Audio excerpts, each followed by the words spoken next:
നമസ്കാരം, സെഡ്കോ ന്യൂസ് അപ്ഡേറ്റിലേക്ക് സ്വാഗതം.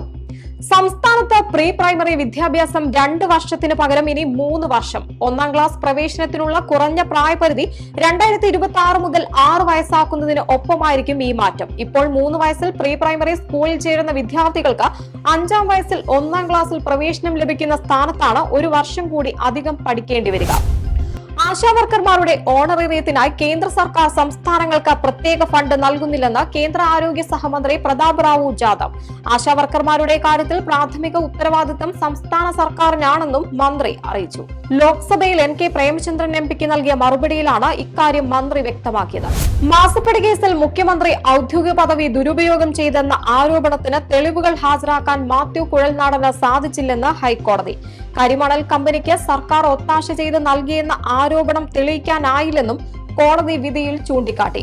അഴിമതിക്കെതിരായ പോരാട്ടം തുടരുമെന്ന് മാത്യു കുഴൽനാടൻ അറിയിച്ചു. ഒരുപാട് അക്രമികളും അഴിമതിക്കാരും ബലാത്സംഗം ചെയ്തവരും തെളിവില്ലാത്തതിന്റെ പേരിൽ കോടതി നടപടികളിൽ നിന്ന് രക്ഷപ്പെട്ടിട്ടുണ്ട് എന്ന് കരുതി അവർ ചെയ്ത കുറ്റകൃത്യം ഇല്ലാതാകുന്നില്ല.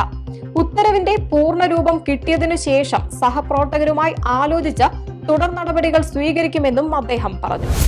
ചെറിയ പെരുന്നാൾ ദിനം നിർബന്ധിത പ്രവൃത്തി ദിനമാക്കി customs Kerala regional chief commissioner. 29, 30, 31 ദിവസങ്ങളിൽ നിർബന്ധമായും ഓഫീസിൽ എത്തണമെന്നാണ് ഉദ്യോഗസ്ഥർക്ക് നൽകിയിരിക്കുന്ന നിർദ്ദേശം. കേരളത്തിലെ കസ്റ്റംസ്, സെൻട്രൽ, GST ഉദ്യോഗസ്ഥർക്കാണ് നിർദ്ദേശം നൽകിയിട്ടുള്ളത്. എമ്പുരാൻ വിവാദത്തിൽ പ്രതികരണത്തിനില്ലെന്നും സിനിമയെ സിനിമയായി കാണണമെന്നും BJP സംസ്ഥാന അധ്യക്ഷൻ രാജീവ് ചന്ദ്രശേഖർ. സിനിമാ ബഹിഷ്കരണം എന്ന് പറയുന്നതിനെ പറ്റി തനിക്കറിയില്ലെന്നും വിവാദം ഉണ്ടാക്കുന്നത് മാധ്യമങ്ങളാണെന്നും രാജീവ് ചന്ദ്രശേഖർ പറഞ്ഞു. കോട്ടയം ഗവൺമെന്റ് നഴ്സിംഗ് കോളേജിൽ നടന്ന റാഗിംഗ് കൊടും ക്രൂരതയെന്ന കുറ്റപത്രം. കേസിലെ 5 പ്രതികളും ചേർന്ന് ഇരകളാക്കപ്പെട്ട വിദ്യാർത്ഥികളെ 4 മാസത്തിലധികം തുടർച്ചയായി പീഡിപ്പിച്ചെന്നാണ് പോലീസ് അന്വേഷണത്തിലെ കണ്ടെത്തൽ. അന്വേഷണ സംഘം Ettumanoor first class judicial magistrate കോടതിയിൽ കുറ്റപത്രം സമർപ്പിച്ചു. മയക്കുമരുന്ന് കുത്തിവെച്ചതിലൂടെ 10 പേർക്ക് HIV പടർന്ന മലപ്പുറം വളാഞ്ചേരിയിൽ ആരോഗ്യവകുപ്പ് രക്തപരിശോധന നാളെ തുടങ്ങും. ആദ്യഘട്ടത്തിൽ അതിഥി തൊഴിലാളികളുടെ രക്തമാണ് പരിശോധിക്കുക.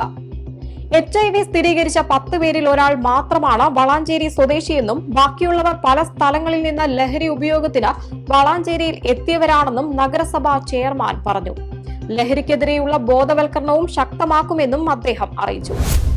ഭാര്യയും മകളുമടക്കം കുടുംബത്തിലെ 4 പേരെ കർണാടകത്തിൽ വെച്ച് കൊലപ്പെടുത്തിയ കേസിൽ പ്രതിയായ വയനാട് സ്വദേശിയെ പോലീസ് അറസ്റ്റ് ചെയ്തു. തിരുനെല്ലി അത്തിമല സ്വദേശി ഗിരീഷിനെയാണ് തലപ്പുഴ പോലീസ് അറസ്റ്റ് ചെയ്തത്.